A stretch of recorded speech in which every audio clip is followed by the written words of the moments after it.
Buenas tardes a todos y a todas. En primer lugar, quería dar la bienvenida y agradecer a las participantes de este encuentro, a Clarisa Macedo como mediadora del encuentro y a Jovina Sousa, que se encuentran con nosotros de manera presencial, a Luna Vitrolira en Pernambuco, a Paulini Tort en Brasilia, a Adriana Bersiani en Minas Gerais, a Girama Castaño en Colombia, a Verónica Aranda en España. También agradecer al público que está con nosotros, tanto de manera presencial como virtualmente a través del canal de YouTube del Instituto Cervantes de Salvador, por la confianza que habéis depositado en nosotros, cediéndonos desinteresadamente un valioso tiempo de vuestra vida, que esperamos saber compensar con este evento de poesía. Con motivo de las celebraciones del Día Internacional de la Mujer, el Instituto Cervantes de Salvador, por tercer año consecutivo, celebra y promueve una serie de encuentros culturales entre los que celebramos el día de hoy este evento Cartografías Hispano-Latinoamericanas, Voces de Mujeres, que en esta ocasión celebra su segunda edición. Esta actividad, coorganizada por los centros del Instituto Cervantes de Salvador, de Recife, de Brasilia, Belo Horizonte y Curitiba, tiene como objetivo establecer diálogos entre autoras que transitan entre las literaturas en lengua española y portuguesa, ya sea a través de la traducción, de la difusión o de la propia escritura.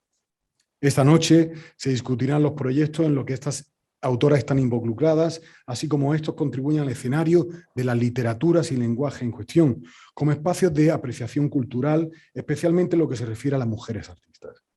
Con este tipo de actividades reivindicamos también la lengua española y la lengua portuguesa. Un mundo en el que el español es la segunda lengua en importancia, en hablantes nativos después del chino mandarín y en cultura y comunicación después del inglés.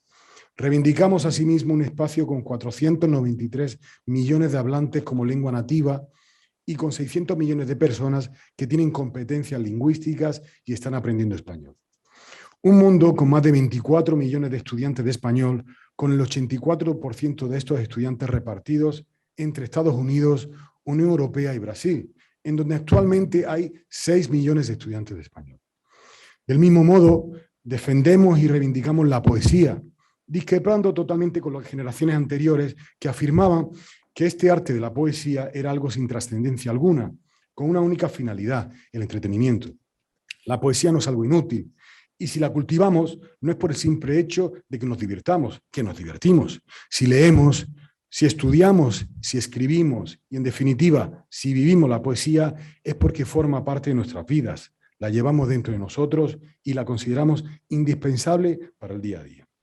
En cada verso, en cada palabra, en cada signo de puntuación se encuentra el contenido profundo que el poeta intencionadamente ha colocado en un lugar oportuno para enseñarnos algo que solo él quiere que veamos, su verdadera realidad. No quiero entreteneros más y agradezco de nuevo a todos los presentes, sobre todo a los centros del Instituto Cervantes de Belo Horizonte, Recife, Curitiba y Brasilia, sin que su apoyo no hubiéramos podido realizar este evento. Hola, muy buenas tardes a todas. Muy buenas tardes a todos. Desde el Instituto Cervantes de Brasilia queríamos, en primer lugar, agradecerle al director del Centro de Salvador el haber organizado este encuentro de mujeres escritoras, de poetas. Es para nosotras, las directoras del Instituto Cervantes, un verdadero placer poder acompañaros y poder estar en un acto como este de reivindicación, pero sobre todo de muestra de cómo somos mujeres, somos poetas, o sois poetas en este caso, y cómo vuestro trabajo nos llega a todas. M de Mujer es el genérico para esta actividad, pero hoy no hablamos solo de M de Mujer, hablamos de voces de mujeres en cartografías. He estado buscando en los diccionarios cuál es el verdadero significado de esa palabra, cartografía. Y parece ser que cartografía es el arte de dibujar mapas. Y yo creo que está muy, muy bien tomado ese nombre, ¿no? Los textos, los poemas, la escritura no deja de ser otra forma o una forma más de dibujar el mapa de la identidad de cada una de las personas que escriben.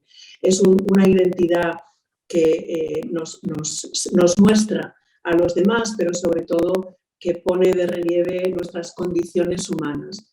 sentimentales, identitarias, quizá también solidarias, pero por encima de todo nos muestra a los demás. Creo que la poesía, y ahí están nuestras invitadas para corroborarlo, no es más que una forma de comunicar con los demás, de transmitir a los demás cuál es nuestra realidad de vida, cuál es nuestro sentir, cuál es nuestra forma de mirar el mundo. Claro que podríamos hablar de otras cuestiones, como por ejemplo analizar el papel de la mujer, oír a los críticos literarios hablar de aquello tan manido de hay una literatura de mujeres, hay una literatura para mujeres. Yo creo que en el fondo hay solo una literatura, la buena literatura, la literatura que nos llega y en este caso la poesía que nos hace sentir y que nos hace de alguna manera compartir vivencias. No me voy a extender más porque realmente no soy yo quien tiene que hablar, no soy yo quien tiene que contar nada aquí, son ustedes, nuestras invitadas, las que realmente nos van a deleitar hoy con su palabra, que en el fondo es la herramienta con la que ustedes se hacen o se ponen a disposición del mundo.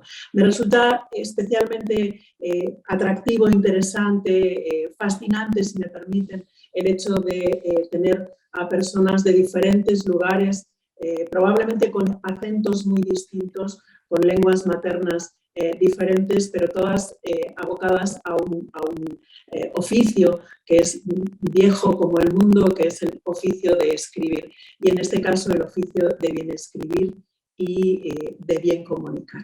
Nada más por mi parte, agradecerles una vez más a ustedes, especialmente por su presencia, al público que nos está viendo también por estar ahí, a la generosidad de todos por compartir su tiempo, su saber hacer, su poesía y sus oídos atentos a lo que nos van a contar. Y sin más, les cedo la palabra y espero que disfruten, igual que nosotros vamos a disfrutar oyéndolas. Muchas gracias, bienvenidas. Gracias, Daniel. Gracias a los centros del Instituto Cervantes que apoyan también esta actividad. Hasta pronto. Le paso la palabra, ahora sí que le paso la palabra a Clarisa Macedo para dar inicio a este coloquio. Muchas gracias.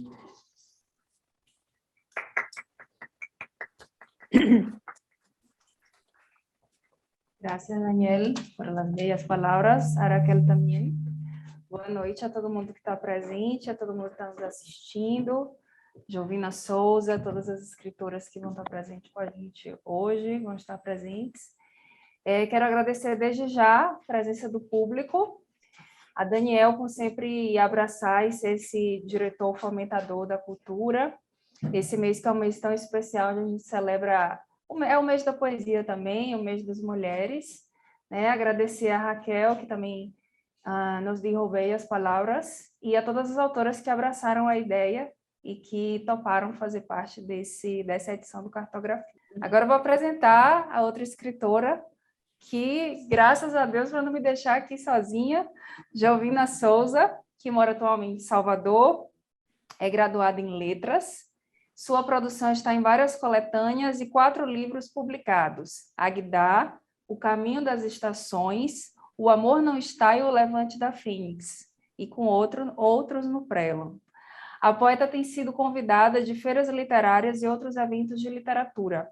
Seus poemas são estudados nas escolas públicas e universidades do Brasil e dos Estados Unidos. Jovina Souza, uma honra tê-la aqui. Muito bem-vinda. Obrigada, Clarissa. Boa noite a todos e a todas e todes.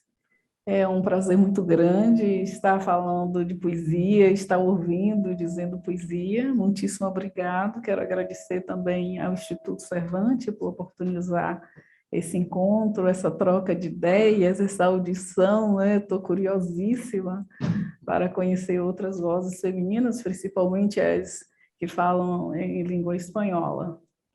Estamos aqui otimistas e felizes, um momento de alegria para mim. Amo dizer poesia e adoro ouvir.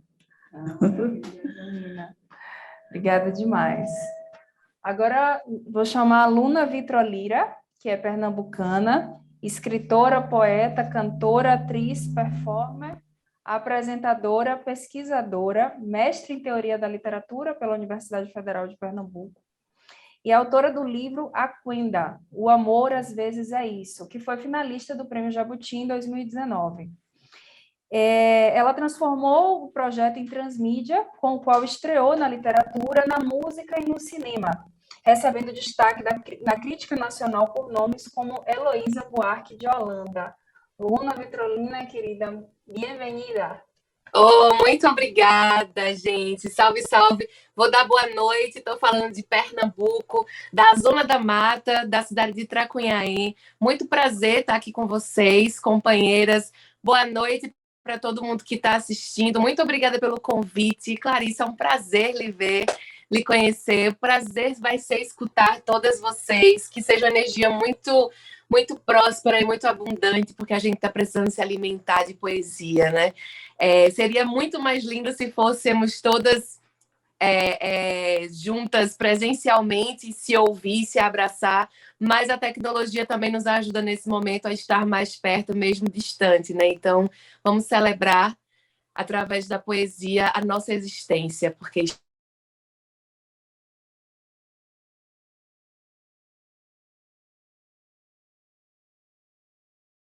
então, muito obrigada mais uma vez pelo convite. Obrigada, Luna. Que maravilha ouvir seu sotaque, esse sotaque maravilhoso pernambucano. Agora eu quero chamar a querida Pauline Torti, que nasceu em Brasília, é jornalista e mestre em Comunicação e Sociedade pela UNB. Erva Brava, que saiu pela Fósforo, seu primeiro livro de contos, foi vencedor do prêmio da Associação Paulista de Críticos de Arte, 2021.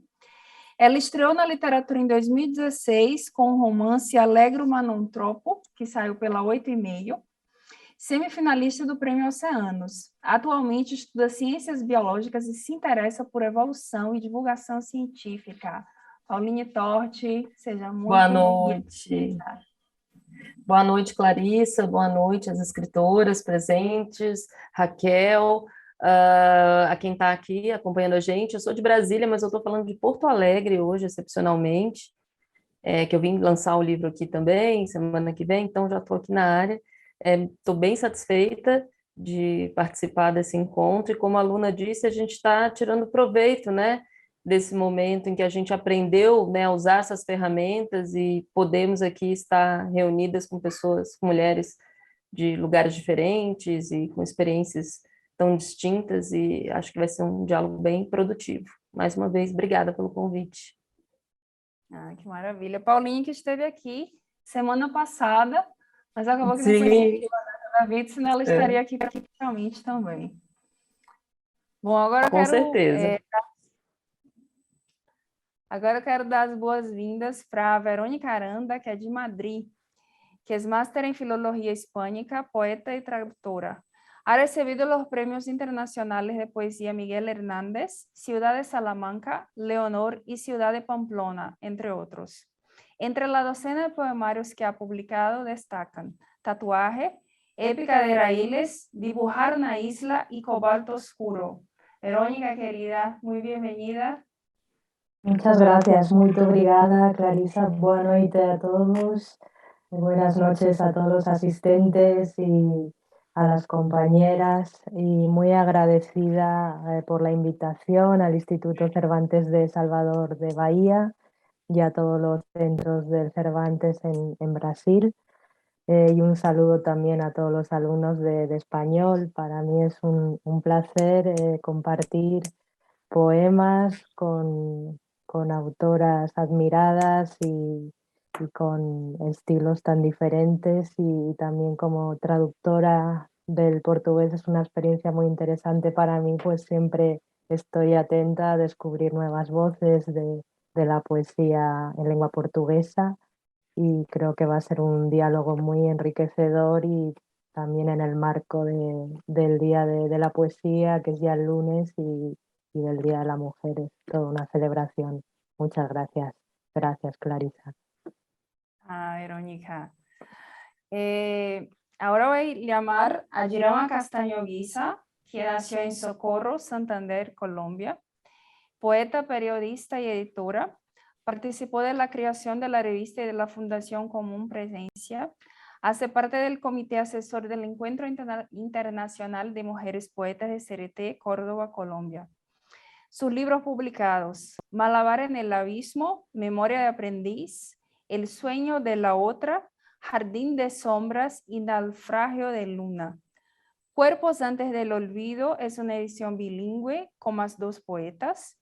Y Poemas de Amor también está en coautoría. Girama, sea muy bienvenida.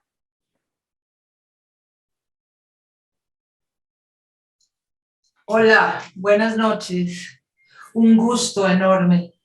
Es una alegría enorme estar con ustedes para este intercambio de versos, de lenguas hermanas y compartir este espacio de encuentro con amigas que conozco hace rato y a las que estoy segura a partir de hoy voy a conocer más y hacer amigas también. Compartir como dice su título, este mapa, esta cartografía de territorios, ¿no? De territorios femeninos, de cuerpos, de paisajes, de memoria y de las mujeres que escribimos poesía. Es un honor compartir con todas las poetas que están hoy aquí y sobre todo para mí tener este espacio para verlas y escucharlas. Gracias al Instituto, a Daniel, a Raquel y a Clarisa por esta invitación. Graças, Girama, querida. Bom, para começar, acho que nada melhor do que ouvir alguns textos das autoras. Então, eu vou seguir por hora essa ordem alfabética. Eu vou pedir para a Adriana começar a ler. Ela vai ler um poema em português e Girama vai ler um poema dela em espanhol. A gente vai fazer essa troca em português e espanhol, nos 2 idiomas. Adriana? Maravilha. Vamos lá. Olá. Vou ler um poema. Olá. Tá bom, querido? Vou ler um poema que eu escrevi há alguns anos, depois de uma tragédia que houve aqui em Minas Gerais, o rompimento de uma barragem, não essa de Brumadinho, mas a barragem de Mariana, que encheu de lama de minério o Rio Doce, destruiu muito a natureza naquela região, matou algumas pessoas. Nessa época também, o Estado Islâmico estava feroz lá na Síria e, sob esse impacto, eu escrevi esse poema. Eu acho que ele serve para esse momento. Se chama Réptil. Apenas um réptil me compadeço da morte das nascentes. Mesmo sendo frio meu sangue, e eu apenas isso, um réptil, diante da grandeza extinta do rio, me compadeço. Estou sobre a terra e bebo pouco. O sol racha a lama em losangos imperfeitos. A vida arde no couro grosso que protege meu corpo. Sou um réptil e por isso não choro. Me compadeço. No escuro, guardo os ovos para o próximo perigo. Não sinto raiva, ansiedade ou medo. Apenas um réptil, fito os olhos do animal secando na areia do deserto.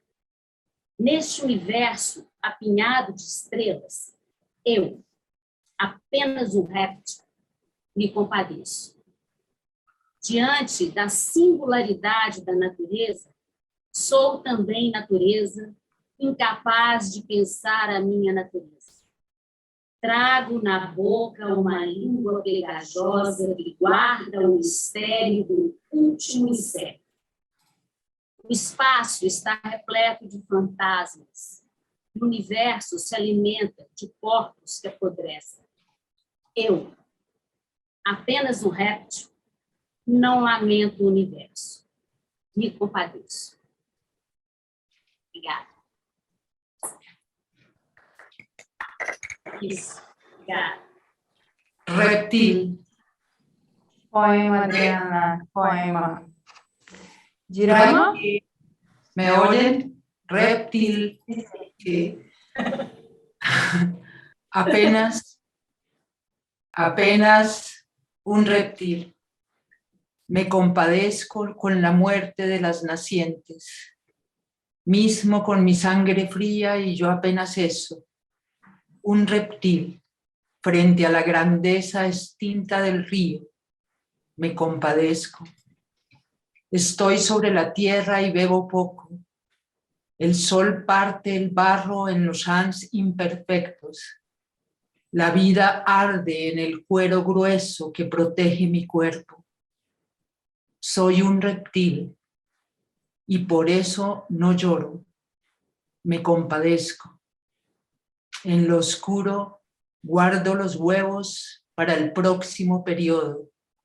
No siento rabia, ansiedad o miedo. Apenas un reptil. Miro los ojos del animal secándose en la arena del desierto. En este universo lleno de estrellas, yo, apenas un reptil, me compadezco. Frente a la singularidad de la naturaleza, soy también naturaleza, incapaz de pensar en mi naturaleza. Traigo en la boca una lengua pegajosa que guarda el misterio del último insecto. El espacio está repleto de fantasmas y el universo se alimenta de cuerpos pútridos. Yo, apenas un reptil, no lamento el universo, me compadezco.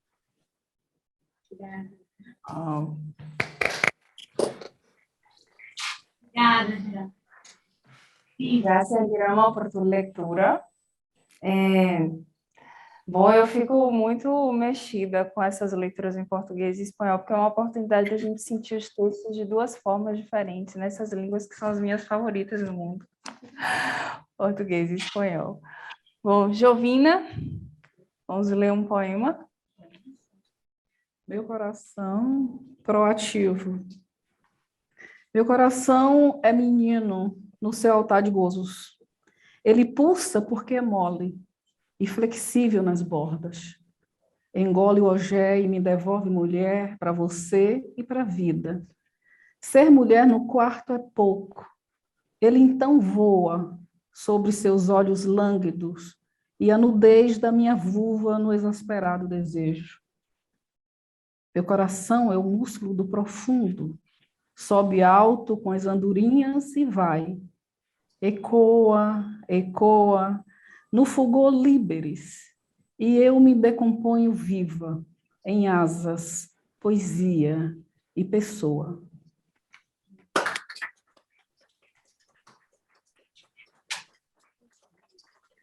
É um luxo ouvir o texto da própria autora na voz da autora, é um luxo. Verónica, por favor, ¿puede leer el poema de Jovina en español? Sí, por supuesto. Corazón proactivo. Mi corazón es niño en su altar de gozos. Pulsa porque es blando y flexible en los bordes. Engulle el oyé y me devuelve mujer para ti y para la vida. Ser mujer en el cuarto es poco, entonces vuela sobre sus ojos lánguidos y la desnudez de mi vulva en el deseo exasperado. Es el músculo de lo profundo. Vuela alto con las golondrinas y se va. Resuena, resuena en el fulgor liberis y yo me descompongo viva en alas, poesía y persona.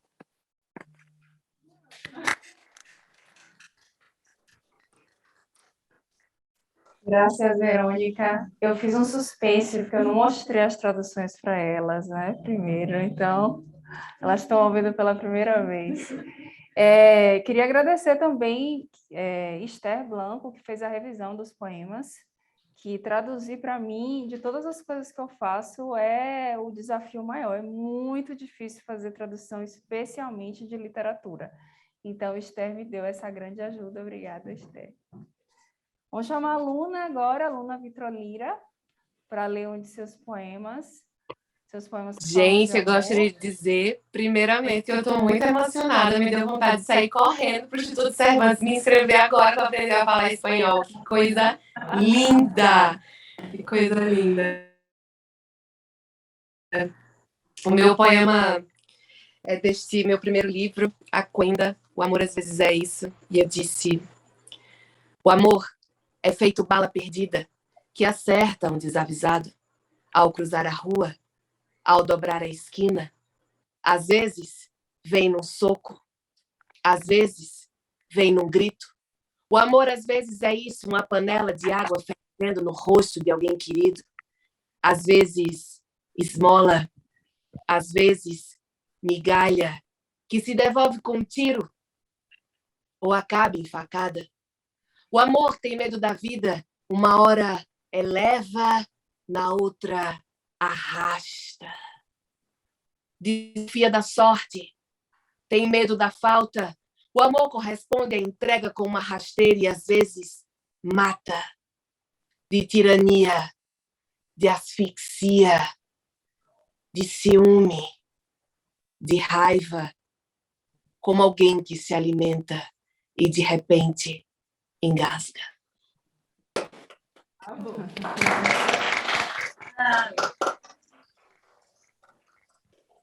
Obrigada, Luna, que leitura linda, quer dizer que resta bonita, que declamação. Bom, eu explorei a poeta Dirama Castanho e para ela ler também os poemas de Luna. Dirama, por favor. Luna la pone muy difícil, pero voy a intentarlo. El amor es como una bala perdida que golpea a un descuidado al cruzar la calle, al doblar la esquina. A veces viene en un golpe, a veces viene en un grito. El amor es a veces eso, una olla de agua hirviendo en el rostro de alguien querido. A veces limosna, a veces migajas que se devuelven con un tiro o termina con una puñalada. El amor le tiene miedo a la vida. Una vez eleva, otra arrastra. Desconfía de la suerte, le tiene miedo a la ausencia. El amor corresponde a la entrega con una traición y a veces mata de tiranía, de asfixia, de celos, de rabia, como quien se alimenta y de repente se ahoga.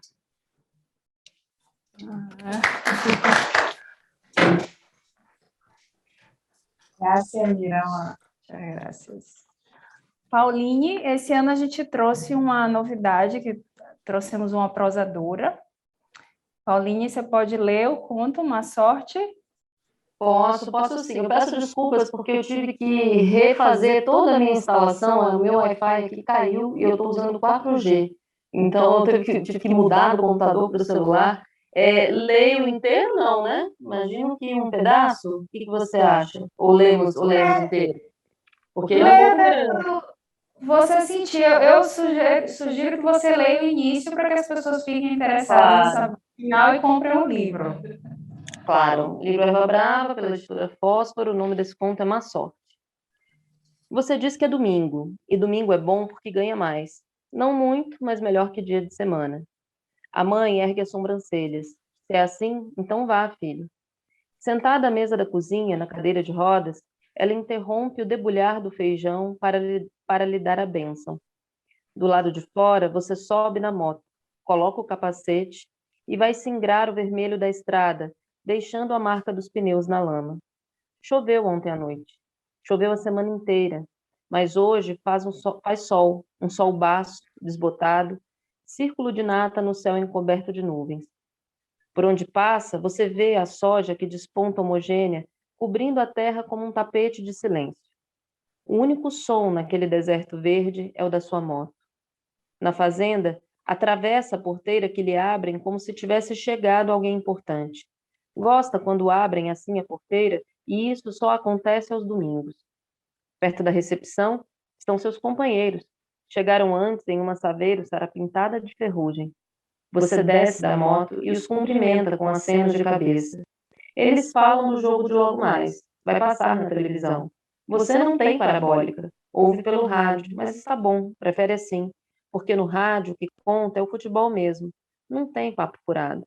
Isso lá é verdade, eles concordam, mas gostam de ver os gols. Tomara que o serviço seja rápido. Tomara. Dá tempo de fumar um cigarro. Você puxa 2 tragadas e cospe no chão. Fica olhando para a bola de cuspe. Ela flutua na terra, é espessa, não se mistura, mas basta empurrar com a ponta da botina um torrão para que ele desapareça. Quando termina de fumar, atira longe a bituca. Está cheio de bitucas em torno da recepção, parece até que deram uma festa.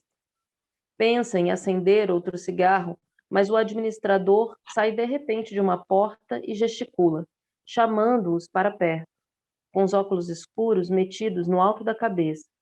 O administrador não é igual a vocês. Os óculos, o cinto, o branco da camisa dele, tudo brilha. Tudo exceto os sapatos, invariavelmente embaciados por uma camada de poeira fina. O que é para fazer, doutor? O que é que vocês acham? Desentupir, né? Tem um palavrãozinho, desentupir, e por aí vai. Não sei se sigo ou podemos parar por aqui, deixa o gostinho, Clarissa. Siga mais um pouquinho. Mais um pouquinho? Vamos lá. Choveu demais, você sabe. A umidade junta a soja em blocos e os grãos não escoam, entopem os dutos. O silo para de funcionar. Então é preciso subir a montanha de grãos e andar por cima dela, empurrando com as botinas até que os grumos se soltem.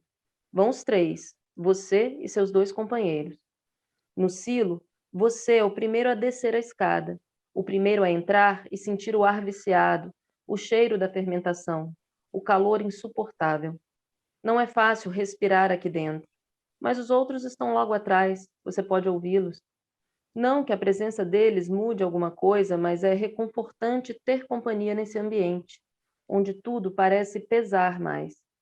A montanha é gigantesca, 4.000 toneladas de soja, foi o que disseram. Enchem mais de 100 carretas. As paredes de metal estalam de vez em quando. Estão quentes e ninguém quer que o desentupimento seja demorado. Pensa no jogo? Não admitiu para os companheiros, mas queria ter uma parabólica para ver os gols, assim como os outros. Quem sabe trabalhando muitos domingos? Precisará beber menos, sair menos com os amigos, evitar o rio. Ainda se desce para tomar banho, mas não, você só fica lá, na beira, ouvindo música alta e gastando dinheiro com cigarro, petisco e bebida. Quantas vezes a mãe já não disse que essa vida é malsã, que o melhor é você trabalhar duro, terminar os estudos, pensar em um emprego na cidade. Mas será? Em ritmo compassado, você continua a pisar os grãos, e pisa e pisa. Uma vez, você foi à aldeia dos Caras Pretas com seu padrinho, que vendia ferramentas para eles. Você nunca soube o que eles comemoravam, mas dançavam pisando mais ou menos assim, enquanto tocavam chocalhos. Talvez não fossem chocalhos, você não entende de índios, só sabe que pisavam a terra e faziam o chão tremer. Você não tem medo deles, na verdade, não tem medo de ninguém. Contam que sua bisavó era daquele povo, nunca crismada ou casada por padre, porque detestava a igreja. Mas melhor não pensar em bisavó, danças, chocalhos, essas bobagens. É a soja que importa. Vem à mente a imagem das plaquinhas que viu à beira da estrada. Variedades CP4, EPS, PS. Muito embora você não saiba o que isso significa. É coisa do dono da fazenda. Essa gente tem manias demais. Conforme pisa, os blocos aos poucos vão se desprendendo. Os grãos voltam a correr uns sobre os outros. Feito correntes de água, fluem. Você olha para o lado. Cadarços de suor saem de sua testa e pingam sobre a montanha. Os outros 2 também suam, fazem uma piada qualquer, riem, e é nesse instante, nesse átimo de riso, que os grãos desaparecem sob seus pés. Não, não são os grãos que desaparecem, é você que afunda. Submerge no mar de soja feito um palito. Só a cabeça fica de fora. E por aí vai. Esse é o conto Má Sorte. Daí o comecinho do conto Má Sorte, do Eva Brava. Ele conta a história, né, o soterramento de um trabalhador no silo de grão. Obrigada pela leitura, Paulinha. Obrigada, Clarissa. A soja me remete a muitas coisas nefastas. Verônica, por favor.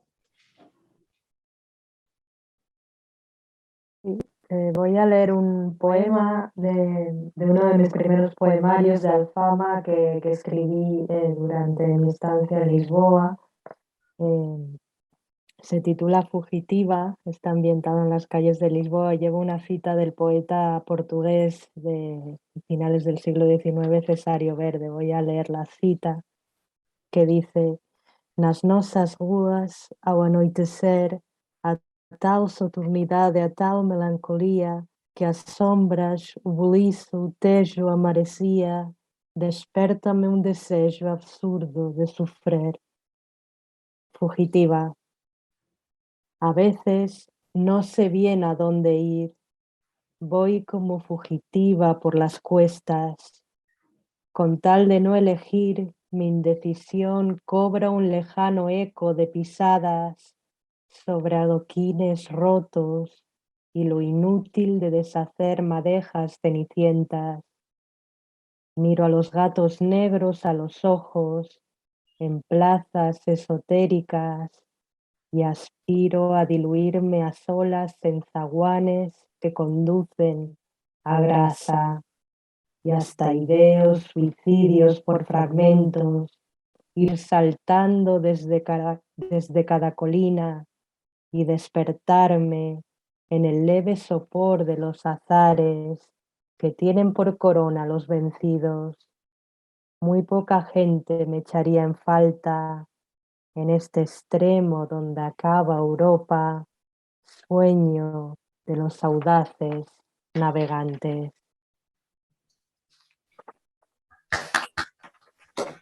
Gracias. Graças, Verônica. Jovina vai ler o poema dela em português. Lindíssimo poema. Fugitiva. Às vezes não sei bem onde ir. Ando fugitiva pelas ladeiras para não optar a mina indecisão. Cobra um longínquo eco de pisadas sobre as quebradas pedras da calçada. E a utilidade de desfazer me deixa cor de cinza. Olho para os olhos dos gatos pretos em praças esotéricas e aspiro diluir-me a sós nos saguões que conduzem à graça. E até ideio suicídios por fragmentos e saltando desde cada colina e acordar no surpor das flores de laranjeira que tem os vencidos como coroa. Muito pouca gente sentiria minha falta neste extremo onde acaba a Europa, sonho dos audazes navegantes. Muito obrigada, Jovina, pela tradução. Dirama? Historia de Año Nuevo. También llueve aquí en abril. A los cuentos completos de Onetti le agregaron 8 páginas en blanco. Se cortaron las historias. Mi tiempo no es tu tiempo. A la hora que tú duermes, yo vigilo tu sueño de paz, de pez que nada entre corales. El agua se mueve, alguien se aleja, se acerca, escapa de la red.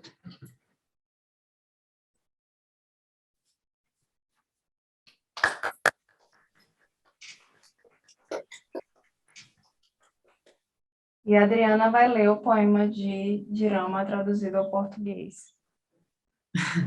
Que bom, hein? Muito bons os poemas aqui.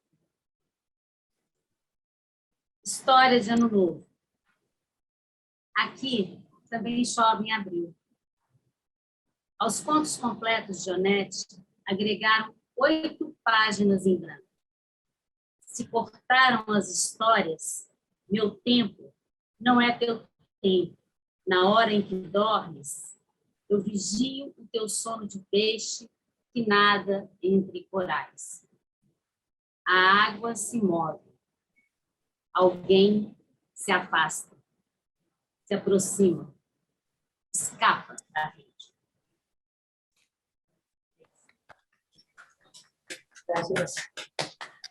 Obrigada, Adriana. Aproveitar que você está aí, já vou fazer uma pergunta, só para que a gente conheça um pouco o trabalho das autoras. Pergunta rapidinha. Além de poeta, você foi co-organizadora da coleção Poesia Orbital e do jornal Inferno, integrando também parte do conselho editorial da revista de literatura Ato, entre outras atividades. E aí eu queria que você contasse um pouquinho das suas experiências nesse sentido. Na verdade, eu sempre participei de coletivos literários, né? Então, desde que eu entrei na universidade, eu já me juntei a pessoas que faziam, que trabalhavam com cultura e arte, e a gente promovia vários eventos, e também nós publicávamos alguns fanzines, algumas revistas e tal. Isso foi andando, eu me casei com um desses companheiros aí, né, que eu encontrei nesse caminho, e com ele vivi mais de 30 anos até que ele se foi, mas aí continuo aqui fazendo isso também. Mas esses coletivos dos quais eu participei, na verdade, foram vários. Foi o Dasibal, o Dasibal a gente produzia jornais, publicações artesanais, né? E a gente convidava sempre algumas pessoas, novos escritores, artistas para participar. Alguns mandavam para a gente poemas, a gente andou revelando muita gente que está aí hoje escrevendo. Primeiro foi o Dasibal, depois foi esse coletivo Poesia Orbital, que foi montado para comemorar os 100 anos de Belo Horizonte, né? Nós publicamos, esse grupo publicou 63 livros de 69 poetas, na época do centenário de Belo Horizonte. Esse projeto integrou as comemorações do centenário. Depois disso, nós publicamos o jornal Inferno, que teve 2 números, depois o jornal 10 Faces, que teve 25 números, a revista Ato, que teve 4 números, e assim a gente continua até hoje, agora com os coletivos já meio já separados, porque a vida se incumbiu disso. Eu faço meus pequenos coletivos para as minhas publicações. Eu convido os meus amigos, eu tenho muitos amigos que fazem, né, diagramação, capa e tudo, e a gente constrói publicações, né? E assim eu lanço os meus livros, eu mesmo me autopublico, normalmente, é assim. E é isso. E também trabalho, na pandemia, eu comecei a fazer um trabalho com objetos, né? Mas tudo que eu faço tem uma narrativa, então os objetos também contam histórias, e é isso. E eu tenho alguns projetos de lançar algumas coisas agora no segundo semestre, alguns outros livrinhos, junto com outros amigos, e assim eu vou vivendo a vida. A literatura teve comigo desde a infância e vai morrer comigo. É minha amiga. Acho que ela não me abandona. As pessoas passam, mas ela fica. É a única que não nos abandona nunca. Não, Assim, num país onde publicar é tão caro, a importância desses coletivos literários e dessa autopublicação é enorme, porque é uma forma de fazer circular a literatura, é uma forma possível, né? Jovina, eu queria que você contasse para a gente como foi a experiência de estar na Colômbia, né? Aproveitando a presença também de Dirama, se apresentando como autor e tendo contato com o espanhol colombiano. Como o Daniel citou no início, é uma língua falada por milhões de pessoas. Todo país, todo lugar tem seu espanhol próprio, que assim é como na Bahia. A gente fala baianês, Salvador já é muito diferente de Santo Antônio de Jesus, já é muito diferente de Tabuna. Sim. Então, são vários espanhóis também. E você esteve lá na Colômbia, participou de eventos. Como é que foi isso? Sim, eu estive lá na Colômbia, foi uma experiência maravilhosa. Foi a primeira vez que eu estive fora, tendo contato com poetas em outra língua, e principalmente o espanhol, que há muito tempo, lá atrás, quando eu lia muito Cortázar, quando eu estava na universidade, lá no final dos anos 90, até início dos anos 2000, eu lia muito Cortázar. E eu tinha muita vontade de aprender o espanhol, porque eu disse, pô, Cortázar é um cara tão genial, eu gostaria de ler o seu trabalho em espanhol, eu acho que eu ia aproveitar mais. Mas aí depois eu fui ler outros, e aí passou. Mas quando eu cheguei na Colômbia, que eu recitei, e também houve um encontro em que eu fui, que um poeta meu conhecido, Daniel, ele traduziu, também fez mais ou menos isso, eu fiquei encantada com a poética em língua espanhola. E a musicalidade é demais, o ritmo das rimas, é diferente ouvir poesia em espanhol, em português, nossa língua que a gente fala, é uma língua belíssima, mas o espanhol também é uma língua bela, e eu fiquei encantada. Foi muito bem recebida, meu trabalho foi muito bem compreendido, muita gentileza, foi um encontro de muito carinho, de muita poesia, de muito afeto, e desse modo de encontrar de novo o espanhol. Porque, na verdade, e fiquei muito sentida e com pena, não só de nós, leitores brasileiros, como de toda a população brasileira, ter sido privada do espanhol. O espanhol deveria ser a nossa segunda língua, assim como o português deveria ser a segunda língua dos países que falam espanhol aqui na América Latina. O quanto nós perdemos de pensamentos, de ideias, de sentimentos, de obra, de imaginário, de beleza. Oh, mas como nós poderíamos ser muito mais ricos se nós tivéssemos nessas duas línguas, fôssemos competentes nessas duas línguas, assim também como perdemos porque não falamos o tupi, porque não falamos o quechua. Gente, mas que perversidade fizeram conosco, que perversidade, que mundo gigantesco de imagem, de belezas mil, nós perdemos. Nós poderíamos ser muito mais ricos. Eu ficava pensando nisso, sabia? E fiquei com pena de mim, dos brasileiros e também de todos os latinos, americanos, por estarem lá falando espanhol, eles com mais sorte do que nós, porque eles têm todo um agregamento, né, com outras culturas, com outras ideias, com outras mentes, outras cabeças, e nós aqui eu acho que ficamos mais empobrecidos. Não que nós também, eles perderam também, claro, né? Não posso puxar a sardinha só para um lado.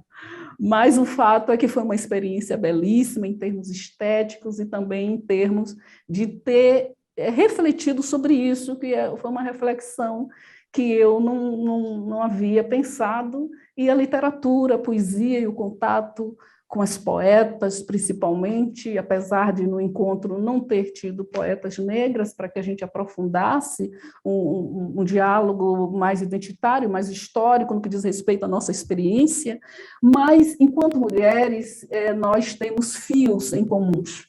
E isso foi, esse encontro, então, foi de mais aproximações do que de afastamento. Foi uma experiência maravilhosa, vou guardar na memória. Que relato bonito o seu, Jovina. A Colômbia é um país irmão do Brasil. Nós temos muito em comum. Cartagena é uma cachoeira e cachoeira é uma Cartagena. Cartagena nem de e isso que você falou é muito pertinente, porque nós vivemos aqui como se fosse uma ilha, porque só nós falamos português na América Latina. E a gente lê muito mais autoras e autores de outros lugares, de língua inglesa, do que de língua espanhola. Sim. E é isso que você falou, a gente tem muito a ganhar. Esse evento é um grãozinho de areia, assim, no sentido de fomentar a difusão dessa leitura, essa troca de experiências, para que nós leamos mais autoras e autores de língua espanhola, e os autores e autoras de língua espanhola também possam ler mais os autores e autoras de língua portuguesa, assim, principalmente de língua brasileira, que eu já não chamo mais o português do Brasil de português, mas de língua brasileira. Maravilha. Eu vou aproveitar, vou pular um pouco a ordem alfabética e vou fazer uma pergunta a Dirama, porque ela faz parte da organização do Encontro Nacional de Mulheres Poetas de Sereté, que já tem, salvo engano, mais de 27 edições. É um evento que reúne muitas mulheres, 30 ou mais mulheres, de vários lugares do mundo. Esther Blanco já participou, eu já participei também, e tem sido uma troca muito interessante. Então, eu queria que Dirão contasse um pouco dessa experiência do Encontro Internacional de Mulheres Poetas e também dessa face periodista dela. Dirão, ¿me comprendes? ¿Quieren que hable en español? Sí, está bien. Te comprendo. Bueno, creo que tú hablas de mi oficio como periodista, como editora y pues de todo esto de mi trabajo como en el comité del Encuentro de Mujeres Poetas de CBT. Y dices que cómo puede convivir todo junto, ¿no? Creo entender. Y bueno, conviven todas esas cosas en este momento de mi vida porque se van tejiendo entre sí alrededor de un único motivo que es la poesía. Yo ya no ejerzo como periodista, pero traigo puesto como vestido todas las crónicas que hice como periodista, ¿no? Ahora trabajo en una universidad, adelanto proyectos culturales como la construcción en estos 2 últimos años de una audioteca de poesía que en este momento ya tiene 300 voces originales de poetas de todo el mundo. Es una suerte de memoria sonora de nuestro tiempo en voz de los poetas, abierta a los estudiantes y disponible para el público, que se convierte también en un proyecto de fomento a la lectura a través de otros medios, ¿no? Alternativos, que no son los libros. Y creo que además estamos construyendo una antología de la poesía contemporánea, porque esto va a seguir alimentándose, ¿no? Y pues se une con el trabajo que es mi principal motivación, que es la difusión de la poesía y el fomento de la lectura en voz alta del trabajo de los poetas, ¿no? Y en especial de las mujeres poetas. Con este objetivo y porque lo disfruto inmensamente, también participo desde hace muchos años en el comité asesor del Encuentro de Mujeres Poetas de Cereté, un pequeño pueblo en Córdoba, Colombia, un pequeño pueblo tórrido, con luz amarillenta, como seguramente hay en Brasil y también en España, con esos calores que son amarillos, pero un pueblo donde se vive la poesía y donde se recibe la poesía que escriben las mujeres. Y pues es una delicia, ya llevamos 28 años en esta tarea, año a año haciendo este encuentro, este trabajo por divulgar, por promover la poesía escrita por mujeres, tanto en mi país como en el mundo. Yo creo que han pasado por allí más de 300 poetas de todo el mundo. Hemos tenido la suerte de encontrarnos, de escucharnos. Las mujeres solemos escucharnos mucho, solemos estar atentas y solemos tejer redes. Entonces, así hayan ido 1 o 2 veces, nosotros creo que nos vemos todos los años, así no estemos en el mismo sitio. Nos vemos y nos seguimos leyendo y escuchando todos los días desde que nos conocemos y apuntamos en la misma dirección a promover la poesía que hacemos. Entonces, si de Cereté sale un verso que alguien escuchó, que alguna mujer escuchó allí, que la sorprendió, una poeta que la sorprendió, no se queda en Cereté, se va a viajar con la poeta que lo escuchó, se va a dar vueltas ese verso. Y esas son las redes que hemos tejido. Y pues por eso es que vuelvo año a año a Cereté y por eso casi todas las que vamos queremos volver o definitivamente estamos viviendo allí. Y sacamos a Cereté a recorrer el mundo. Y bueno, está mi oficio como escritora, que simplemente como poeta, ¿no? Que simplemente se nutre como las hojas que caen en la tierra, ¿no? De todos los días, de todas las noches, del silencio, de la memoria, de los encuentros como este, de lo que siempre leo en las otras y en los otros, en la naturaleza. En fin, de lo que me hace escribir, porque creo que no podría estar sin eso. Escribir es otra forma de acercarme al silencio, que es el lugar en donde más me gusta estar. Qué bello, Girama. Gracias, gracias. El evento de CRT es una cosa increíble, no hay nada parecido.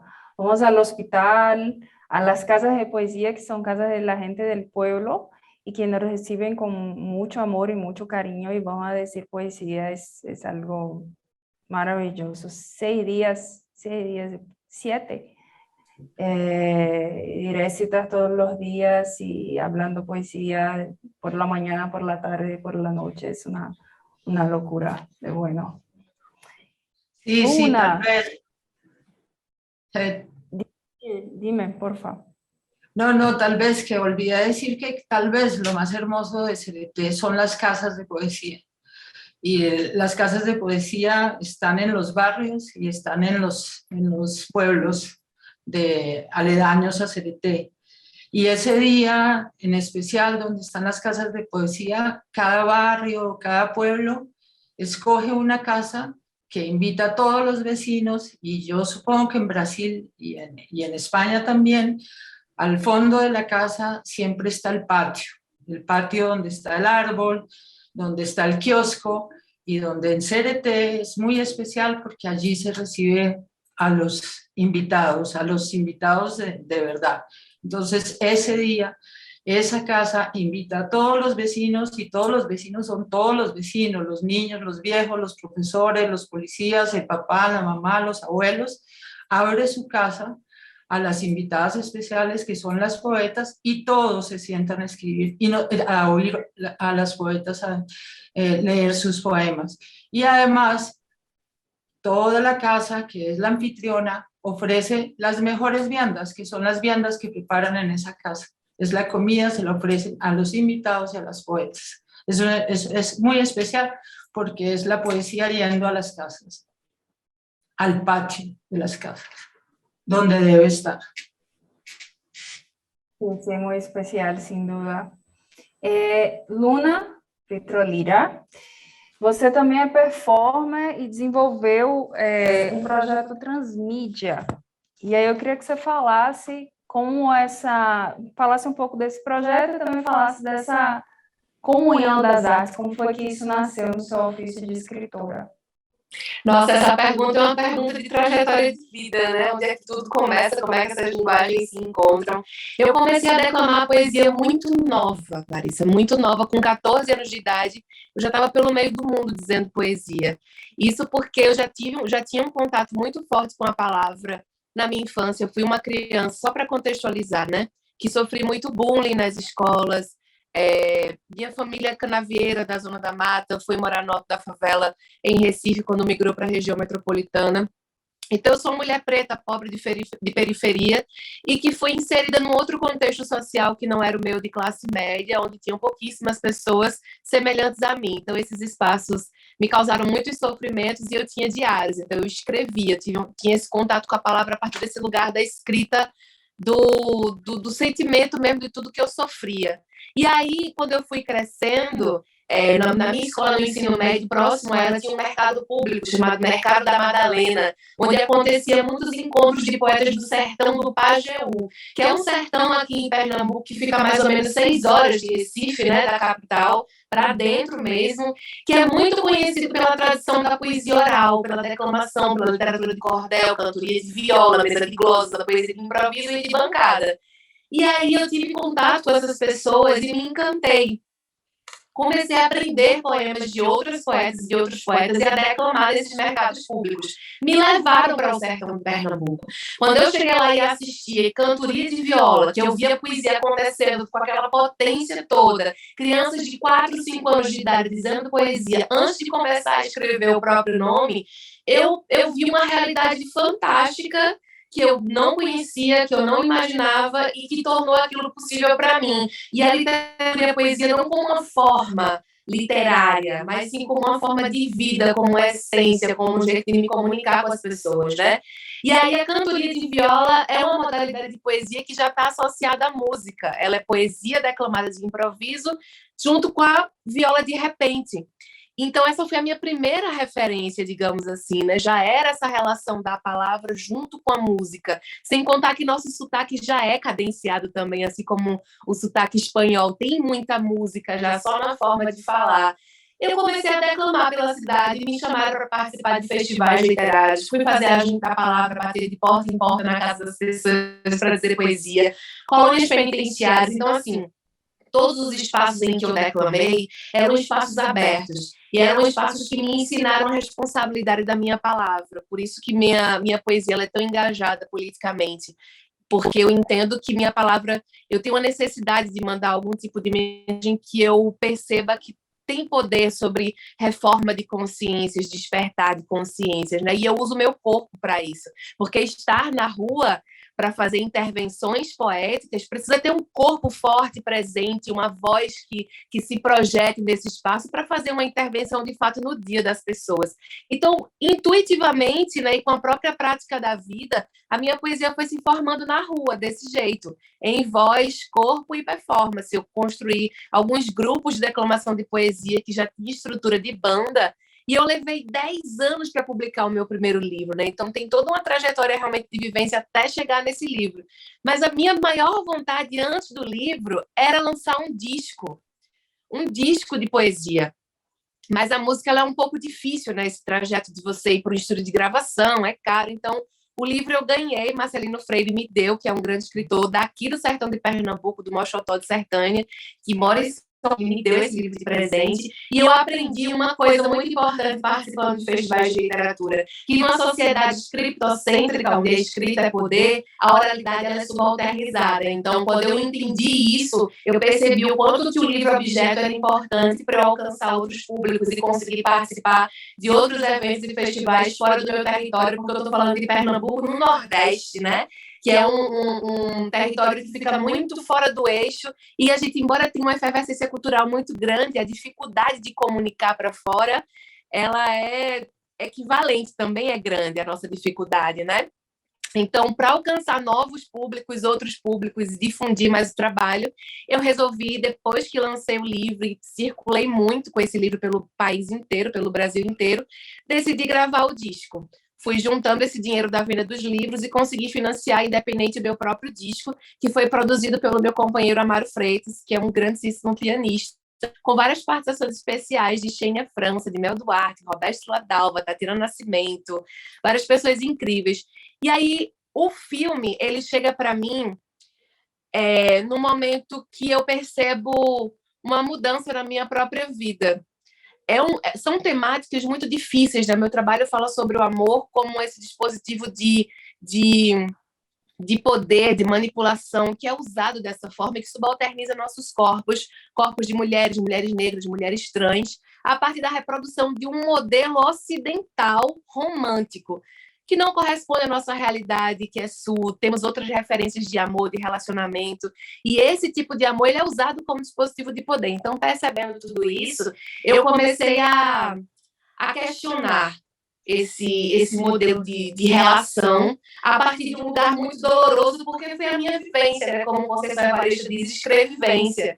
E o filme, ele já com uma outra estética. Se você pegar o livro, vai ser uma experiência, se pegar o disco, vai ser um grande impacto, uma grande experiência, mas o filme ele leva para um lugar de cura. É como se dissesse assim, olha, a gente sofre, a gente tem de fato essas dores, mas somos muito maiores do que isso. É sobre auto-amor, auto-pertencimento, auto-acolhimento. Então o filme traz uma estética do nosso poder, da nossa ancestralidade bela, da nossa presença forte, potente, poderosa.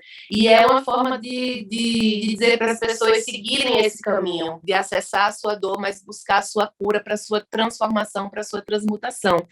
Então, assim, para chegar nessas várias linguagens, foi de fato uma trajetória, foi prática de vida mesmo, entendendo que o mercado, ele também necessita dessa imagem, né? Ele pede cada vez mais da gente vídeos, fotos. Então, para lançar o disco, eu disse, tem que lançar um disco com um trabalho audiovisual para poder chegar forte no mercado e expandir esse público, né? Traçar outros diálogos. Então, essa trajetória me trouxe até aqui. E aí eu queria dizer que o que Jovina disse aqui agora há pouco, a companheira, muito me representa, porque eu sempre tive um contato na infância, desde a infância, por causa da minha mãe, com a música espanhola, com as músicas em espanhol, com as músicas latinas, e eu sempre quis muito aprender espanhol. E depois que eu publiquei o livro, eu fiquei, caramba, será que um dia eu vou conseguir traduzir os meus poemas para espanhol, conseguir fazer uma turnê? E hoje, quando eu escutei o meu poema em espanhol, isso foi uma certeza tão grande no meu coração que depois de lançar livro, disco e filme, eu quero sim lançar o Aquenda em espanhol e expandir esse projeto. Vai ser meu próximo passo. Com certeza. E Rosa, um cheiro e muito obrigada pelo convite, porque você que entrou em contato comigo. Obrigada por essa oportunidade de experienciar um momento tão importante como esse. Que maravilha, Roma. Onde é que a gente encontra o disco e o filme? O disco está disponível em todas as plataformas de música. Você escolhe a sua preferida, Deezer, Spotify, Apple Music, YouTube. O filme está no meu canal do YouTube, tá? E o livro você compra diretamente comigo. Então, @LunaVitrolira no Instagram para falar comigo, manda um direct e aí a gente conversa sobre a venda do livro. Dos aplicativos de música também, @LunaVitrolira, você vai achar em qualquer aplicativo o disco. E no YouTube, no meu canal do YouTube, @LunaVitrolira também, o filme está disponível lá. Maravilha. Paulinho, deixa eu te chamar agora para você falar um pouquinho de Erva Brava, que é o seu livro mais recente, que saiu pela Fósforo, ano passado, que te angariou o prêmio da PCA. Isso. Então, conta o livro... histórias assim pra gente. Desculpa, não falhou para mim. Conta um pouquinho das histórias, conta como é que surgiu o livro. Eu estou trabalhando nesse livro, aliás, agora não mais, né? Agora estou trabalhando na divulgação do livro, mas eu trabalhei nesse livro por mais ou menos 4 anos, né? Do início da escrita dele até o momento em que eu entreguei o arquivo final, né? Para Fósforo. E são contos que todos eles se passam numa pequena cidade fictícia do interior de Goiás, chamada Buriti Pequeno. Nessa cidade eu criei, quando eu comecei a escrever essas histórias, eu pensei em ambientá-las em alguma das cidades, né? Em uma das cidades que eu conheço ali do Planalto Central, né? Especificamente de Goiás. Mas nenhuma delas dava conta de tudo aquilo que eu queria mostrar. Por exemplo, eu pensei muito em ambientar esses contos em Mambaí, que é um pequeno município já quase na divisa com a Bahia.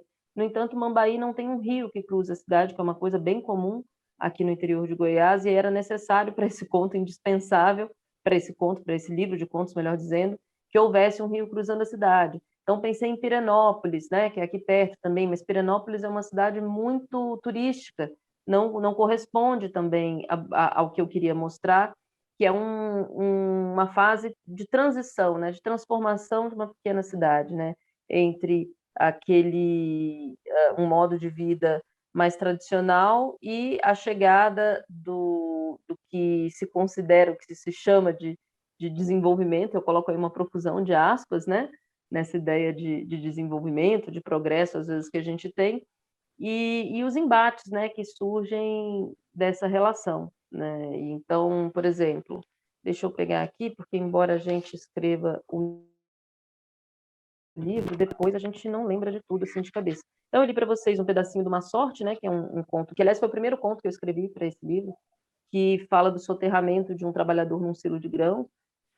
Esse conto ele surge a partir de uma constatação, né, de uma inquietação. Eu cresci aqui, eu sou de Brasília, mas tenho minha família materna toda de Goiás, então passei toda a minha vida viajando aqui pelo interior, e a gente constata uma mudança na paisagem que é muito chocante, né?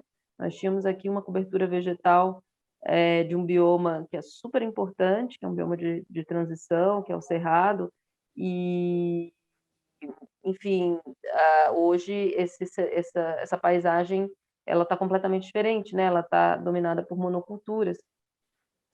E os silos, eu acho que a quantidade de silos hoje representa um pouco dessa transformação, e eu li uma matéria sobre a morte de trabalhadores em silos de grãos no Brasil, e foi daí que surgiu esse conto.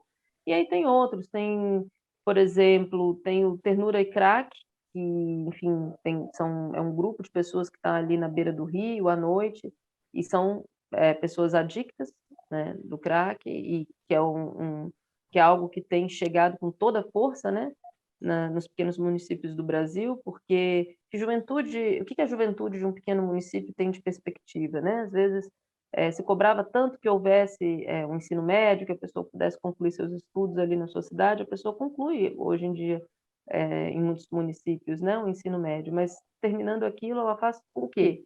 Né? Quais são as possibilidades, não só profissionais, como de lazer, de entretenimento, de prazer, de gozo de vida mesmo.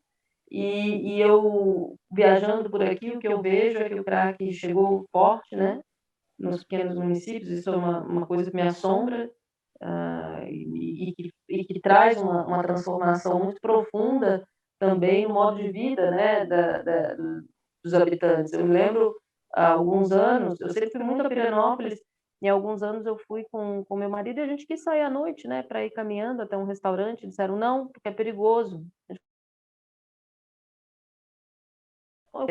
E um desejo, né, que é incitado nas pessoas, um desejo de consumo. Então, hoje em dia, você vai numa pequena cidade, já tem ali uma loja dessas de grandes redes de eletrodomésticos, e as pessoas passam a desejar bens que elas têm muita dificuldade de adquirir e que não necessariamente são bons, né? Então, as pessoas se empenham muito em pagar celulares muito caros, ou uma TV muito cara, e coisas assim, e tudo que decorre disso.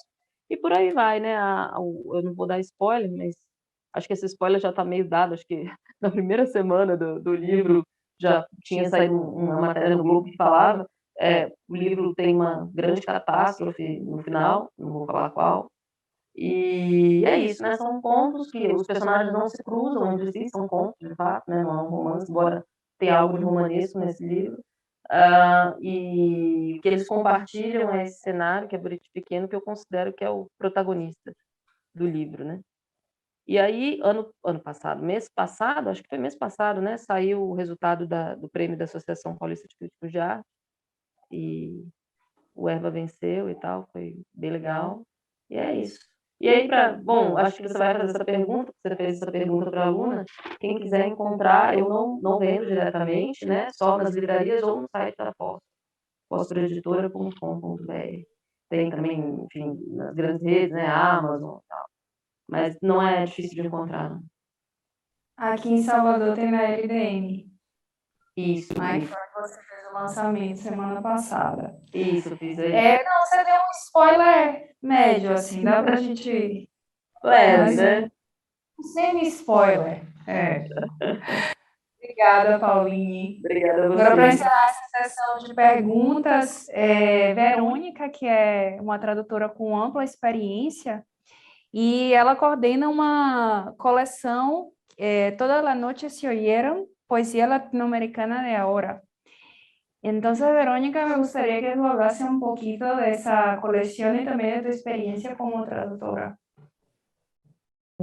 Sí, así es, dirijo esta colección, Toda la noche se oyeron, poesía latinoamericana de ahora dentro de la editorial Polibea.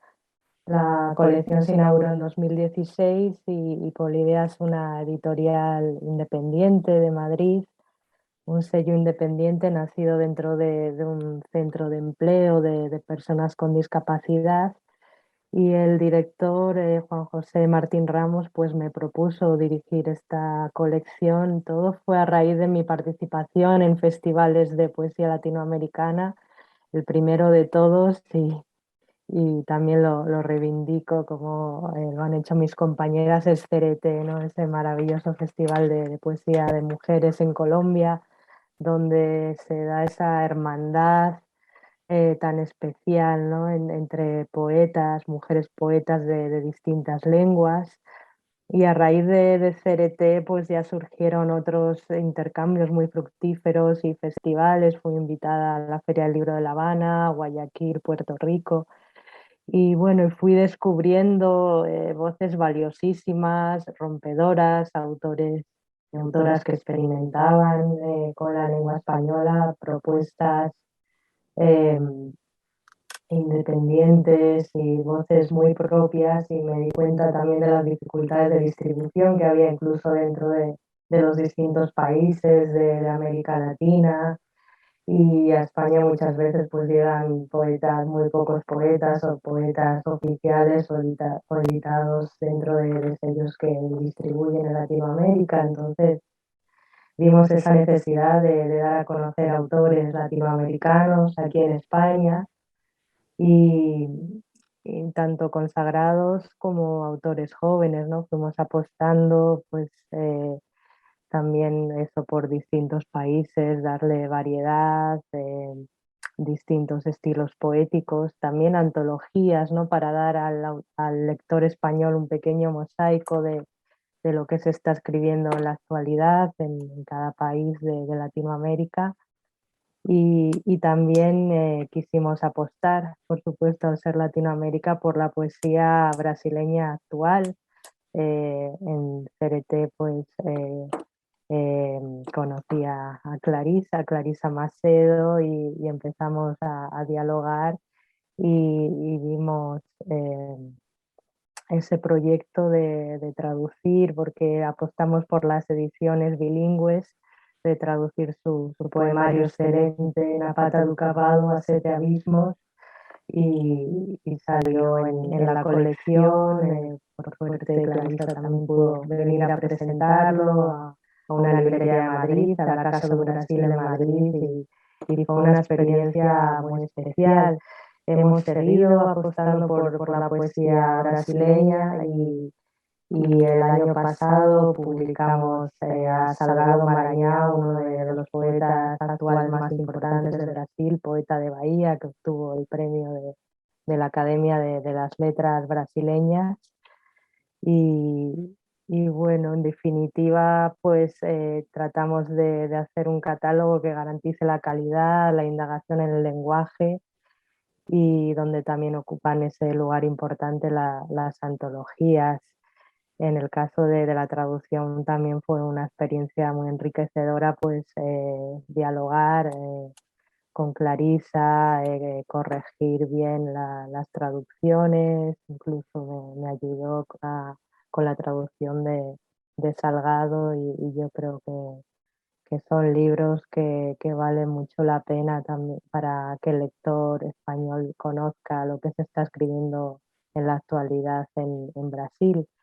Y bueno, en cuanto a la traducción, pues es muy grato dar a conocer a poetas de otras lenguas, acercar su imaginario y su mirada particular sobre las cosas a los lectores españoles.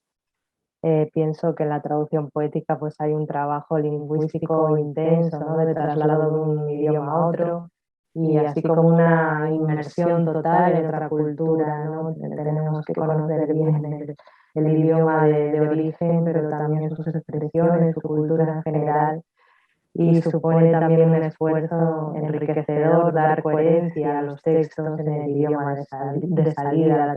La traducción creo que tiene mucho de recreación, recreación estilística también, y que el traductor debe tomar bastantes decisiones y encontrar un equilibrio entre el ritmo, el contenido. Y bueno, mi especialidad es la poesía portuguesa, pues gracias a una beca Erasmus estudié en la Universidad de Lisboa. Previamente había estudiado en Madrid, en la universidad, las clases de lengua y cultura portuguesa, también el portugués de Brasil. Y a veces con las lenguas más cercanas pues hay que tener especial cuidado, ¿no? Con las traducciones demasiado literales, los falsos amigos. Y el punto de partida en mi caso fue traducir a António Ramos Rosa, uno de los poetas más importantes del siglo XX en Portugal, y continué con una poeta actual, María do Rosario Pedreira, que es una de las voces más genuinas ahora mismo en Portugal, y después continué pues con los autores brasileños de los que he hablado, y pienso que la lengua brasileña, la poesía en portugués, posee una gran riqueza simbólica, y como traductores, por último, creo que jugamos un papel importante también como gestores culturales a la hora de difundir estas poéticas. Gracias, Verónica. Bueno, la avanzada de la hora no vamos a poder hacer otra lectura. Entonces, cada autora, eu queria que, na ordem alfabética mesmo, começando com a Adriana, se despedisse, enfim, dissesse suas palavras finais para que a gente pudesse encerrar o Cartografias deste ano. Bom, mais uma vez agradecer, né, a todos, e dizer que eu estou muito feliz de ter participado, de ter conhecido essas mulheres. A palavra, ela tem força, ela tem poder. E a palavra poética, assim, da palavra, ela tem o poder de transformar a gente, transformar as outras pessoas que são tocadas por ela. Então, eu acho que esse tipo de evento é muito importante. Acho que a gente precisa se reunir mais para falar poesia. É uma prática que eu tenho, né, aqui de muitos anos, mas eu acho que esses eventos precisam de, principalmente nesse momento que a gente está vivendo, que a humanidade está vivendo, a gente precisa de transmutar essas coisas, a gente precisa de ajudar com a força da poesia, das mulheres e das crianças, mudar esse mundo. Está precisando muito disso. Então é isso, eu queria muito agradecer a todas, foi um grande prazer, uma grande alegria. De alguma forma, eu estou aí na Bahia, né? E eu adoro a Bahia.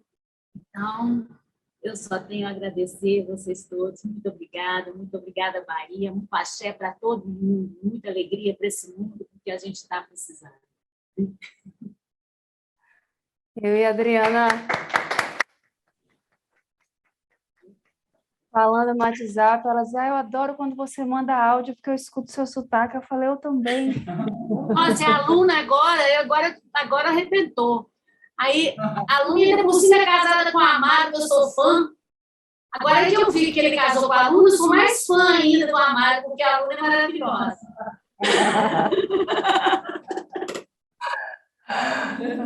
Jovina, por favor.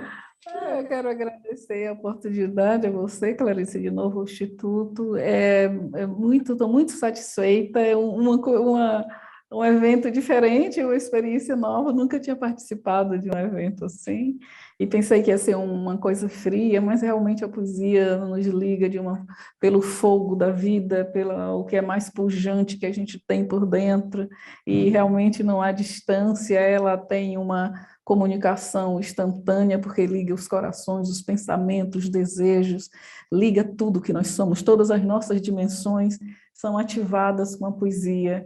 E em relação a isso que ela falou, eu também tenho essa esperança na poesia, na arte, no diálogo, na comunicação, na integração que nós devemos ter e que estamos fazendo aqui com essas outras poetas, e que a gente faça uma transformação, porque o mundo está muito feio, o povo está fazendo um bocado de coisa muito desbotado. Vamos colorir, né, com mais amor, com mais vida para todos, que tenhamos mais afeto, mais carinho, né? Que a gente tenha mais empatia. A vida, eu acho que isso é a poesia e é o desejo que nós temos e é o desejo que eu tenho de ver todo mundo vivo, alegre, feliz, comendo, né? É muito triste saber que mais de 800 milhões de pessoas poderão morrer de fome ainda esse ano. Eu tenho uma tristeza muito grande e uma esperança também que a gente consiga espalhar essa ideia e que isso vá sendo divulgado, transformar o mundo. Já pensou? Eu tenho esse sonho, talvez desde jovem que eu tenho esse sonho. E aí as pessoas dizem para mim, mas você já está ficando velha, não já viu que isso não vai dar? Não faça isso comigo, não, que isso é um sonho maravilhoso e por isso eu sonho até hoje. Deixa lá.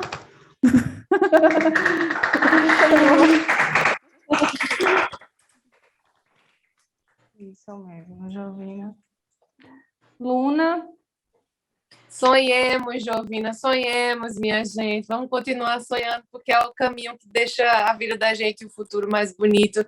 Quero agradecer também. Obrigada, Rosa. Obrigada, Clarissa. Obrigada a todo mundo do Instituto Cervantes, de todos os lugares desse país. Obrigada, companheiras, por esse momento de ouvi-las, de também ser ouvida. Obrigada por todo o acolhimento, todo mundo que está nos assistindo.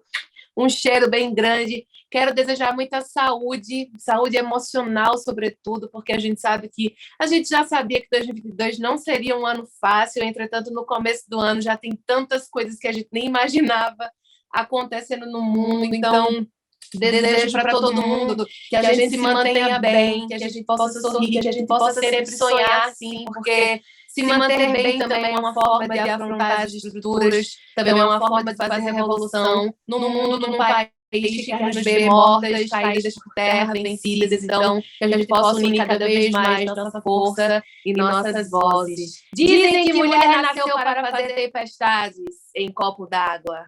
Epa, reuia, sim.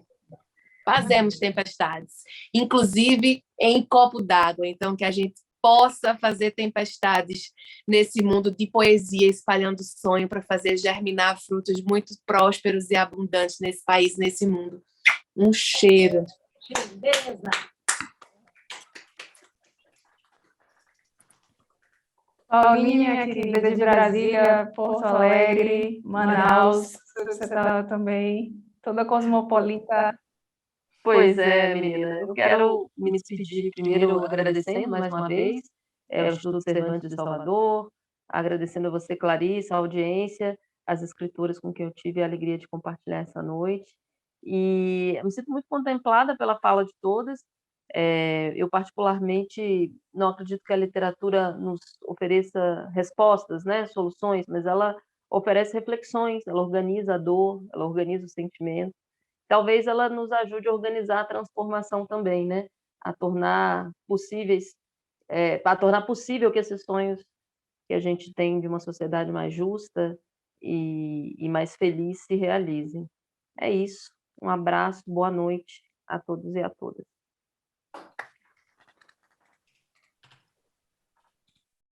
Verônica.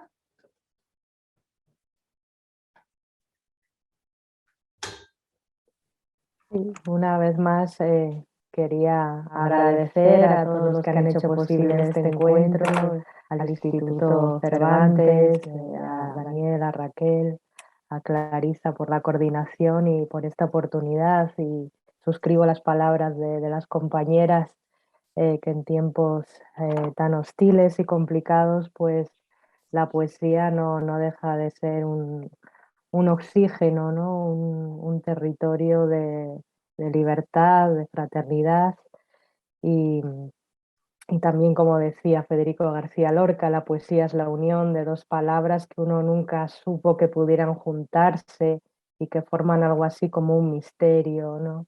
Y en las lecturas vivimos ese misterio, ¿no? Esa palabra que queda resonando, que nos deja pozo, que nos hermana, y también ha sido muy enriquecedor escuchar a todas las compañeras y los distintos acentos brasileños que son preciosos, ¿no? Tan variados, y Brasil es un país culturalmente, literariamente riquísimo, ¿no? Así ha sido un placer compartir esta noche. Muchísimas gracias. Gracias, querida. Virama. Bueno, pues creo que mis compañeras lo han dicho todo, pero de verdad muchas gracias por propiciar este encuentro, Clarissa, Daniel, Raquel, el Instituto, por hacerlo posible. O sea, nada es tan placentero como escuchar, más si son dos lenguas hermanas, más si están todos los matices, si esos sonidos poéticos se vuelven se vuelven parte de uno, ¿no? Aquí en este encuentro no pasan las cosas porque sí, ¿no? Esta noche me llevo las palabras de todas las poetas y compañeras que yo no había oído, yo las llevo conmigo, las traigo conmigo y seguiré leyendo sus versos, no solamente para mí, sino para los demás, porque eso es lo que tenemos que hacer, ¿no? Ser un canal vivo y llevar la palabra poética a muchos lados. Entonces, pues desde ya las convido, apenas se pueda, a venir acá, a encontrarnos, a tal vez estar en CBT, tal vez, no sabemos si lo vamos a volver a hacer de manera presencial, pero así será. La poesía es un ser vivo y se mueve y crece y pasan muchas cosas, se transforma y cambia como los árboles y como la raíz. Y en estos tiempos, como ya lo dijeron todas mis compañeras, lo único que nosotros podemos hacer en países como los nuestros y en países como los que están allá en guerra es rendir homenaje a la memoria y volver a pasar por el corazón todo lo que está pasando. Es la única forma. No podemos dejar que el imperio del olvido gane.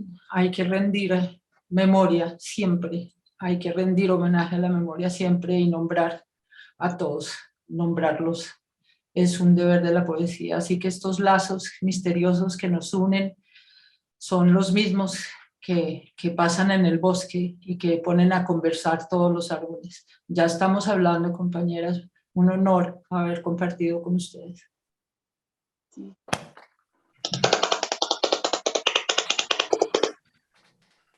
Bom, eu queria agradecer de novo ao Instituto Cervantes, a Daniel, que é o diretor da Unidade de Salvador, sempre abraçando todas as propostas e querendo fazer dar certo.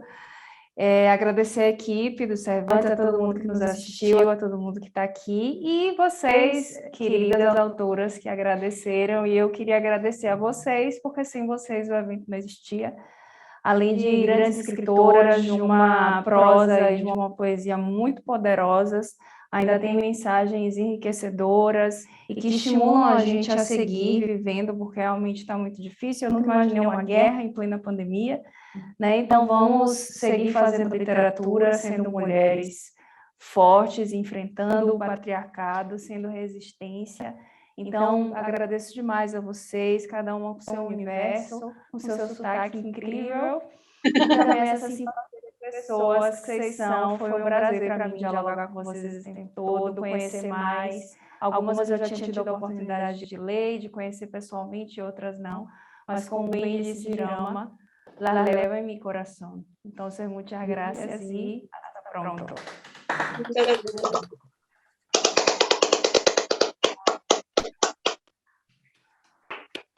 Gracias.